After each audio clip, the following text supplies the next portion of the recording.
শুনেন শুনেন, যারা যারা এখানে দুষ্টামি করতেছেন, আমার ভাইয়েরা কথা বলতে দিতেছে, বারবার একটা লোক লাইন খুলে দিতেছে।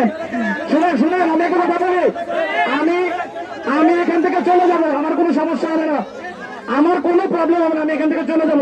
আমি আপনাদের কথা শুনে আমি ঢাকার থেকে একবার ধারণ লাগবো নি, তাইলে কথাটা যদি করতে দিবেন না, দুই একজন আসলে ডিস্টার্ব করবো, দুই একজন মানুষ ডিস্টার্ব করে এলাকার মধ্যে গন্ডগোল লাগাইবো, আর কিচ্ছু না। আমি আপনাদের পক্ষেই আছি। শুনেন, আমি আমি আমি আমি একটা কথা অনুরোধ করবো, কেন আমার কথা শেষ হোক ভাই, আপনার কথা মানলে থাকুন, নাহলে চলে যাবো, কোনো সমস্যা নাই। কথা বললে কেন বাস্তবতা, আমি শেষ 1 সেকেন্ড কথা বলবো, আমাকে আমি একটা কথা বলবো, আমি লাস্ট কথা বলে দিচ্ছি।